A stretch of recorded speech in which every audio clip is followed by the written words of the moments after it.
Alright, this chapter was absolutely nuts. Things went off.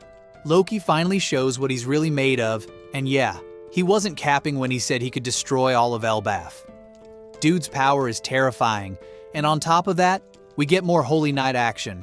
Plus, we get more of that evil Nika tease and a ton of other wild stuff in this chapter. We also hit the climax of the cover story, and finally, Yamato enters the chat. Took her long enough. She pulls up and tells Who's Who to return the sword and the girls he kidnapped, and then hits him with a thunder bagua so hard this man gets one-shotted. And this guy was supposed to be top-tier Toby Rappo? Bro, get your stamina up. Still, it's cool to see some big progress in the cover story. Now for the actual chapter, we are back at the Walrus School when out of nowhere, a giant snake called Jormungandr shows up and starts chasing the kids. And of course, because the Holy Knights are after the giant kids, we get yet another reason to hate the celestial dragons. The snake itself? Straight nightmare fuel, like this massive, terrifying sea serpent. But since we already had those fake Nikas earlier in the arc, I'm wondering if we are about to see a lot of fake myths before the real, even scarier stuff shows up. You just know these crazy legends are probably going to turn out to be some insane devil fruit powers. Anyway, things get real when the snake almost eats one of the kids, until an absolute unit of a giant shows up and bonks the snake on the head with a massive hammer. And then we get this incredible double-page spread where Saul finally steps into the spotlight. My guy shows up at the top of the branch and absolutely wrecks the snake with a hockey punch that smashes it straight into the ground. Peak Saul moment. After the beatdown, Saul's all like, "Sorry I'm late," and his attack name in Japanese is apparently a pun that means both demon-slaying punch and final exam, which is just the perfect flex for a teacher. Also, shout out to the weapon design here. Kiba's hammer has these two long spikes like walrus tusks, and I love that detail. The giant kids are hyped, calling Saul Mr. Principal, and realizing the rumors about him being a total beast were true. And we find out he used to be in the Navy? This man has lore. But then he's like, "Ah, my back," giving off strong old man energy. And of course, right when things settle down, Robin and Chopper pop out of Saul's beard because apparently that's a thing now. Robin's like, "Yo, are there more monsters like this in the Sun World?" Chopper, understandably, is losing his mind because the thing was huge. But things aren't slowing down because weird stuff keeps happening all over the school. One of the teachers, Wolf, gets found injured, and kids are suddenly passing out like it's some kind of nightmare. Whatever's going on, it's only getting crazier from here. Saul checks in with the giant kids he just saved and asks where the others went. Like, where's Ylva and the rest of them? And the kids tell him they're heading toward the beach. But here's where it gets weird. They are all asleep and not responding to anything. Robin's like, "Asleep? Aren't they walking though?" And the kids confirm it's some kind of sleepwalking situation. And then it all clicks when we actually see them. A whole line of giant kids just walking out of the school, totally asleep. And what is leading them? One of Gunko's arrows. Like it is literally guiding them to the beach. That's some seriously creepy and interesting use of her arrow powers. Saul tries to stop them, calling out for them to come back, but before we can figure out where they're headed, we see these massive shadows appear in the forest. And guess what? More monsters. Because of course, there are more monsters. So Principal Kiba decides it's time to hit the panic button. He's like, "Blow the horn, let the whole country know, and evacuate the school immediately." And yeah, when the Walrus Principal is calling an emergency, you know things just got real. But let's be honest, as cool as this is, we all know what we really want to see.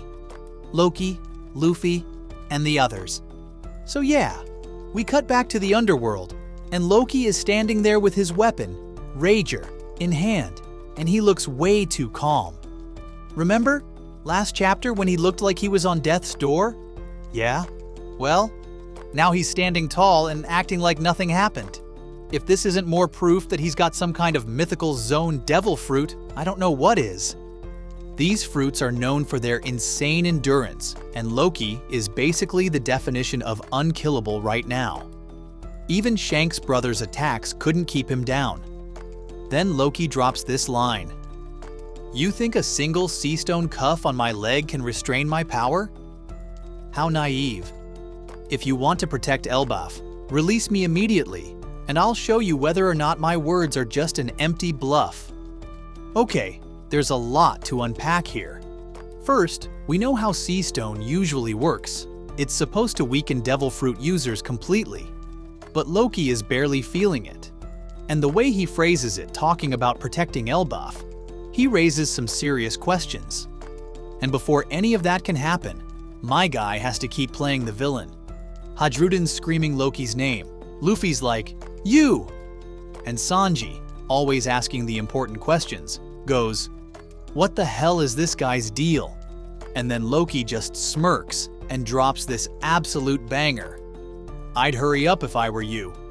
If I keep blasting, I'm bound to hit something eventually. And when the flames spread, well, you know Elbaf's weakness just as well as I do." And honestly, the fact that he's even suggesting that he won't destroy them if they release him, well, that's progress. Especially since every single giant in Elbaf hates his guts and wants him locked up.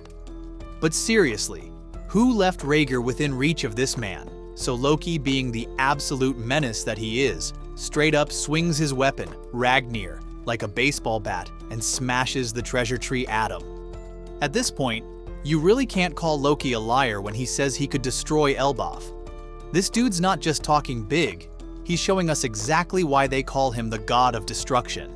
And considering Elbaf's biggest weakness is lightning and fire, as we just learned, Loki's power is a very big problem.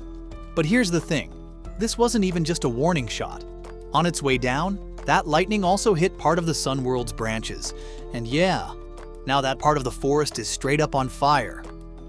Cut to the village where the giants are still partying and they finally notice the flames. And we know from last chapter that once these old branches catch fire, they basically can't be put out. Thanks, Ja Rule. Really helpful. And then he finally snaps into action. We cut back to the Walrus School, and somehow, things manage to get even wilder. Ange tells Saul and Kiba that she's seen these monsters before. Apparently, earlier that day, she had the kids in class draw pictures of things I fear. And guess what? The monsters attacking the school right now? They're the exact same ones from the kids' drawings. So somehow, the Holy Knights or God Knights, whatever, have the power to make these fear-based drawings real. And yeah, that's absolutely insane. Imagine if the kids had just been drawing like cute puppies or ice cream. We'd have been fine. But no. Of course they're drawing horrifying mythical beasts. Because Elbaf kids don't play around. Also, seeing Nika pop up here totally makes sense. We've heard before that Nika's seen as the bringer of the end. And yeah, if you're a kid hearing stories like that, you'd definitely put him on your things I'm scared of list. It's actually kind of brilliant how Oda's tying this into Elbaf's mythology and their view of Nika as both a savior and a destroyer. Then we get this incredible double page where the Walrus School is surrounded by an army of these nightmarish, fear-based monsters, and each one looks totally different because they're all drawn from different kids' imaginations. And man, Oda's really flexing his creativity here. We see a massive dragon, a helmet-wearing bear, a giant bird, ghosts, these big creepy storm clouds, and I'm pretty sure one of the kids drew their mom, but I can't quite see her there. We also see a giant skeleton soldier, a colossal wolf that looks like Fenrir, and of course an evil warrior who straight up looks like the dark version of Nika. It's like the children's worst nightmares came to life, and that's exactly what's happening. At this point, those monsters we saw in the old Great War picture, yeah, they're starting to seem very real. Like, were those actually childish depictions? Or were those drawings more accurate than anyone realized?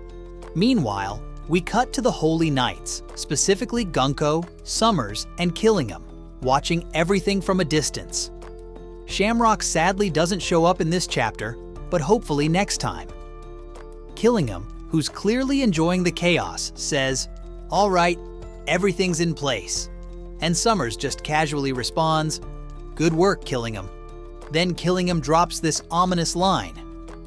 "The time limit is until those brats get to the ships." Think they'll make it back before then? And Summers, being the twisted dude he is, laughs and says, "Love is about hurting each other."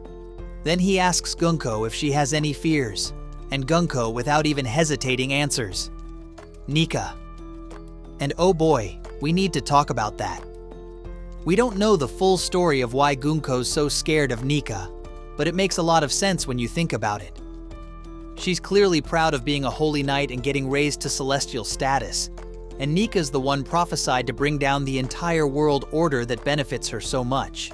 Plus, Nika's literally her enemy right now.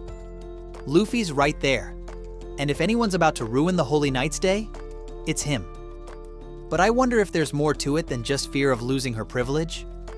Maybe there's some deeper history or a personal reason she fears Nika so much.